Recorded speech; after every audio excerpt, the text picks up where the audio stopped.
ఎన్టీఆర్ జిల్లా తిరువూరు నియోజకవర్గంలో ఉన్న 4 మండలాల్లో గంపలగూడెం, ఏకొండూరు ఈ 2 మండలాలని కలిపే వినగడప కట్టలేరు వంతెన ఒక 6 సంవత్సరాల క్రితం కూలిపోవడం జరిగింది అధ్యక్ష. దాదాపు 1,20,000 మంది 1,30,000 మందికి కనెక్టివిటీ పాయింట్ అయితే తెలంగాణ నుంచి ఆంధ్రప్రదేశ్ కూడా ఇదొక ప్రధానమైన రహదారి. మరి గత 6 సంవత్సరాలుగా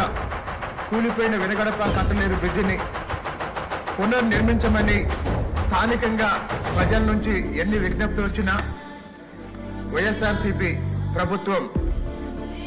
5 సంవత్సరాల తర్వాత చివరిలో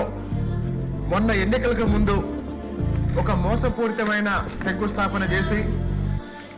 నిధులు కేటాయించకుండా ఎన్నికల ముందు ఆ సమస్యని పరిష్కరించకుండా వదిలేసిన కారణంగా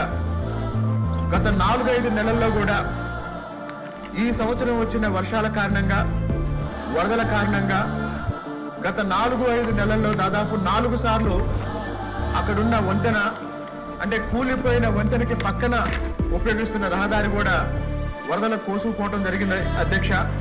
2 మండలాలకు సంబంధించిన సాధారణ ప్రజలు, విద్యార్థులు, వ్యాపారులు, ఉద్యోగస్తులు తీవ్రమైన ఇబ్బందులకు గురవుతున్న సందర్భంలో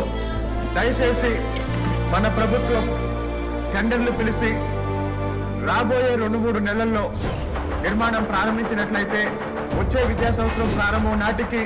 బ్రిడ్జిని పూర్తి చేసి 2 మండలాల ప్రజలకి అలాగే 2 రాష్ట్రాల ప్రజలకు కూడా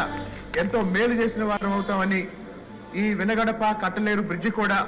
ఒకటి.